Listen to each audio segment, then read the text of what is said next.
இலங்கை பாராளுமன்றத்துல சமீபத்துல நடந்த ஒரு வார நிகழ்வுகள் ஒரு பெரிய அரசியல் புயலையே உருவாக்குச்சு. உத்தியோகபூர்வ எதிர்க்கட்சி அறிக்கையின் அடிப்படையில அந்த பரபரப்பான விவாதங்கள்ல என்ன நடந்ததுன்னு விரிவாக பார்க்கலாம் வாங்க.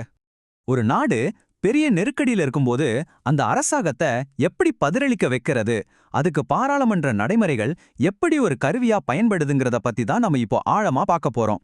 சரி, வாங்க அந்த வாரத்தோட தொடக்கத்துக்கு போலாம். ஒரு பாராளுமன்ற அமர்வை திடீர்னு இடைநிறுத்துறதுக்கு ஒரு முடிவு எடுக்கப்பட்டது. அந்த ஒரு சர்ச்சைக்குரிய நடவடிக்கை தான் அந்த வாரம் முழுமைக்குமான அரசியல் மோதல்களுக்கு ஆரம்ப புள்ளியா அமைஞ்சது. எதிர்க்கட்சியின் பார்வையில் இது பாராளுமன்ற ஜனநாயகத்திற்கே ஒரு பெரிய அச்சுறுத்தல். எரிபொருள் நெருக்கடி மாதிரி மிக முக்கியமான பிரச்சனைகள் மேல விவாதம் நடக்கிறத தடுக்கிறதுக்காகவே அரசாங்கம் புதன்கிழமை அமர்வை ஒத்திவைப்பதாக அவர்கள் வாதிட்டனர். இந்த காலவரிசையை பாத்தீங்கன்னா உங்களுக்கு தெளிவா புரியும். சர்ச்சைக்குரிய அந்த அமர்வு இடைநிறுத்தத்துல தொடங்கி அடுத்தடுத்து நம்பிக்கையில்லா தீர்மானம், வெளிவிவகார கொள்கைன்னு அந்த வாரத்தோட முக்கிய நிகழ்வுகள் எப்படி வரிசையா நடந்ததுங்கிறத இது காட்டுது.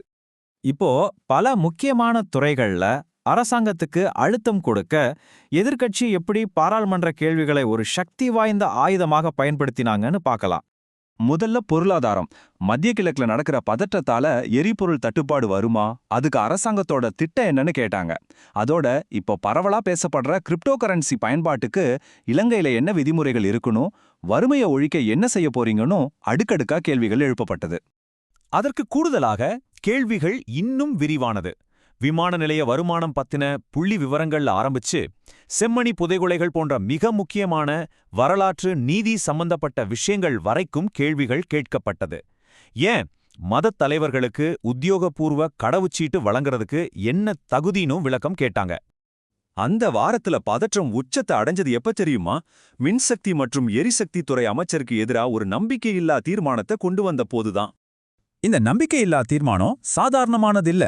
திறமையின்மை, ஊழல் குற்றச்சாட்டுகள், ஏன் தேசிய பாதுகாப்புக்கே ஆபத்துன்னு ரொம்ப கடுமையான குற்றச்சாட்டுகளோட அடிப்படையில இது கொண்டு வரப்பட்டது. அதாவது அமைச்சரின் செயல்பாடுகள் நாட்டின் எரிசக்தி பாதுகாப்பையே கேள்விக்குள்ளாக்குதுன்னு எதிர்க்கட்சி வாதிட்டது. இதுல முக்கியமா பேசப்பட்ட விஷயம் தரம் குறைந்த நிலக்கரி இறக்குமதி. இதுதான் தொடர்ச்சியான மின்வெட்டுகளுக்கும் ஒரு நாளைக்கு 800 மெட்ரிக் டன் அதிகப்படியான சாம்பல் உருவாகிறதுக்கும் நேரடி காரணம்னு பாராளுமன்ற உறுப்பினர்கள் வாதிட்டாங்க. இது ஒரு பெரிய சுற்றுச்சூழல் பிரச்சனைன்னு சொன்னாங்க. உள்நாட்டு பிரச்சனைகள் மட்டும் இல்ல, அரசாங்கம் சர்வதேச உறவுகளை கையாண்ட விதம் குறித்தும் ரொம்ப தீவிரமான விவாதங்கள் நடந்தது. குறிப்பா ஒரு ஈரானிய கப்பல் சம்பவத்தை எதிர்க்கட்சி விவரிச்சது. அந்த கப்பல் அனுமதி கேட்டு 11 மணி நேரம் காத்திருந்தப்போ தாக்கப்பட்டது. இது வெளிவிவகார கொள்கையில ஒரு பெரிய தோல்வி.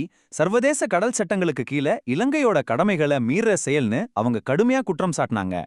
இதனால எதிர்க்கட்சி ஒரு நேரடியான கேள்வியை முன்வைச்சது. நாட்டின் வெளிவகார கொள்கைய அரசாங்கம் தான் நடத்துதா இல்ல வேற யாராவது பின்னாடி இருந்து இயக்குறாங்களான்னு கேட்டாங்க. இது நாட்டின் கொள்கைகள்ல சுதந்திரம் இல்லையோங்கிற அவங்களோட ஆழமான கவலையை வெளிப்படுத்துச்சு. அப்போ இந்த ஒரு வார கால தீவிர விவாதங்கள் மூலமா நமக்கு என்ன தெரிய வருது, இதோட முக்கியமான படிப்பினைகள் என்னன்னு பார்க்கலாம். இதன் விளைவாக 3 முக்கிய விஷயங்கள் ரொம்ப தெளிவா தெரிய வந்தது. ஒன்னு, நாட்டின் எரிசக்தி நெருக்கடி எவ்வளவு ஆழமானதுன்னு புரிஞ்சது. 2வது, அரசாங்கத்தோட ஒவ்வொரு முடிவையும் கேள்வி கேட்டு வெளிப்படைத்தன்மையை கொண்டு வர எதிர்க்கட்சி தீவிரமா முயற்சி செஞ்சது. கடைசியா அரசாங்கத்தோட நிர்வாகத்திறன் மேலேயே ஆழமான கேள்விகள் எழுப்பப்பட்டது. ஆக இந்த வார நிகழ்வுகள் ஜனநாயகத்துல ஒரு எதிர்க்கட்சியோட பங்கு எவ்வளவு முக்கியம்னு நமக்கு காட்டுது. ஒரு அரசாங்கத்தை கேள்வி கேட்கவும், கட்டுப்படுத்தவும், சரியான பாதையில வழிநடத்தவும் ஒரு வலுவான எதிர்க்கட்சி தேவைங்கிறத பத்தி சிந்திக்க இந்த நிகழ்வுகள் நம்மை தூண்டுது.